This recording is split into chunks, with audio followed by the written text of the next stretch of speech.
20,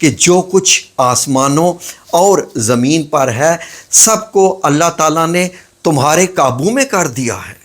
یس، جس کو کہتے ہیں نا مسخر کرنا، تمہارے قابو میں کر دیا ہے جو کچھ آسمان پر ہے اور جو کچھ زمین پر ہے، اور تم پر اپنی ظاہر کی اور باطنی نعمتیں بھی پوری کر دی ہیں. اور بعض لوگ تو ایسے ہیں کہ اللہ کے بارے میں جھگڑتے ہیں. فار ایگزامپل کافروں کی بات کریں، اللہ کے بارے میں جھگڑتے ہیں، نہ علم رکھتے ہیں اور نہ ہی ہدایت والی کتاب روشن ہے ان کے پاس، یعنی ان کے پاس کچھ بھی نہیں ہے، کوئی واضح دلیل نہیں ہے. اب مطلب گاؤں ماتا کا پیشاب پینے والے، کبھی بندر کو خدا بنانے والے، ہاتھی کو خدا بنانے والے، کبھی کچھ کرنے والے، اور اس کے اوپر پھر جو اس کا شیو لنگ ہے اس کی عبادت کرنے والے.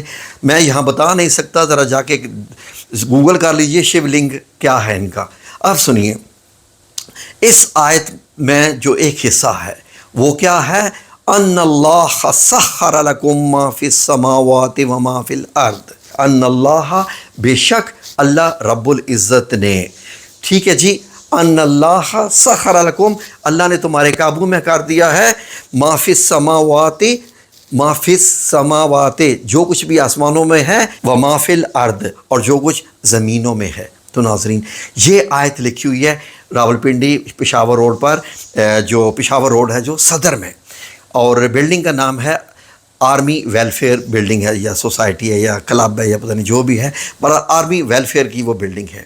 ناظرین، مجھے لوگوں نے جب اس کے جواب دیے، میں نے کمنٹ سیکشن پڑھے، اپنی میری ویڈیو بھی میرے چینل پہ لگی ہوئی ہے، تو یقین کیجئے لوگوں نے کہا ہم راولپنڈی میں رہتے ہیں، ہم روزانہ اس روڈ سے گزرتے ہیں، روزانہ گزرتے ہیں، کتنی بار گزرتے ہیں، ہمیں یہ آیت آج تک کیوں نہیں نظر آئی؟ یہ تم نے کہاں سے ڈھونڈ رہی؟ کیا تم راولپنڈی میں رہتے ہو؟ کیا تم اس بلڈنگ میں کام کرتے ہو؟ یا تم آرمی کا حصہ ہو؟ میں نے کہا ہاں، ہم آرمی تو ہیں، پاکستان کا ہر بندہ ہی پاکستان کی آرمی ہے اور اللہ کی آرمی ہے. بیسیکلی ہم اللہ کی آرمی ہیں، پاکستان ہمارا وطن ہے، اللہ رب العزت نے ہمیں عطا کیا. اور یہ دیکھیے ساتھ ہی اس بلڈنگ کی دوسری طرف ایک آیت لگی ہوئی ہے، فَبِأَيِّ آلَاءِ رَبِّكُمَا تُكَذِّبَانِ، اور تم کس کس نعمت کو ٹھکراؤ گے. پاکستان ہمارے لیے ایک نعمت ہے، پاکستان کی سرزمین، ہر قسم کے موسم، ہر قسم کے ریگستان سے لے کے پہاڑ، چوٹیاں اور سمندر، دریا، نہریں، ہر قسم کا موسم ہے. تو ناظرین، یہ چیزیں معمولی نہیں ہوتی ہیں، یہ کاؤنٹ کرنے والی چیزیں ہوتی ہیں.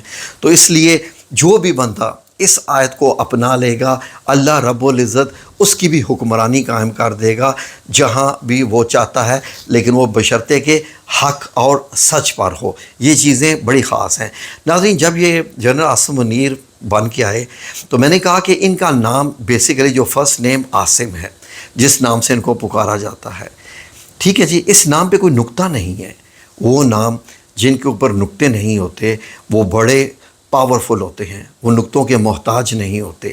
خود دیکھ لیجئے، خواہ وہ نام محمد صلی اللہ علیہ وآلہ وسلم ہو یا عمر رضی اللہ عنہ ہو، یہ نقطوں کے محتاج نہیں ہوتے. یہ بڑے بہادر ہوتے ہیں، یہ ڈرتے کسی سے بھی نہیں ہیں، یہ بہت ہی بہادر ہوتے ہیں.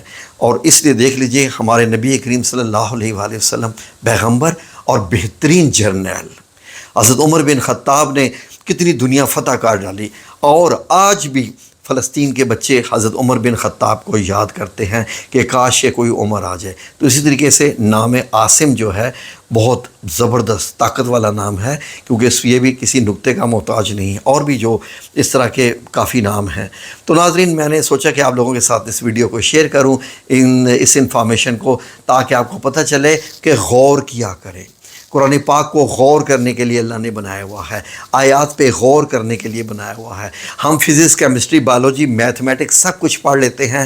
ہم نہیں پڑھتے تو صرف قرآن کریم نہیں پڑھتے، کیونکہ ہمارے پاس تو دنیا میں ہم اتنے مصروف ہیں کہ ہمارے پاس وقت ہی نہیں ہے کہ قرآن پڑھیں اور اس پہ غور کریں. لیکن ہماری آرمی قرآن پاک پہ غور کرتی ہے، اور اللہ رب العزت نے ان کو عزت عطا فرمائی ہے. پوری دنیا میں آرمی کی وجہ سے آج ہمارا ماشاءاللہ ہمارا چہرہ بلند ہو گیا ہے. ہم سینہ تان کے بات کر سکتے ہیں، اور دنیا جب آپ پاکستانی کے بارے میں سوچتی ہے، نام لیتی ہے، تو وہ کہتے ہیں یہ بہادر لوگ ہیں، یہ لڑنا جانتے ہیں، یہ بہت بہادری سے لڑتے ہیں. انہوں نے دیکھا کہ بچوں نے کس طریقے سے ڈرونز کے ساتھ کھیلا ہے، جو کہ جنگی ڈرونز تھے اور وہ لوڈڈ ڈرونز ہوتے ہیں، آرمز لوڈڈ ڈرونز ہوتے ہیں، اور S-400 بھی فیل جی، وہ اگنی اور وہ پتہ نہیں کون کون سے براہموس اور سارے میزائل فیل. انشاءاللہ آگے بھی فیل ہوتے رہے ہیں، اس لیے کہ ان اللہ سخر لکم ما فی السماوات و ما فی الارض. جزاکم اللہ خیر.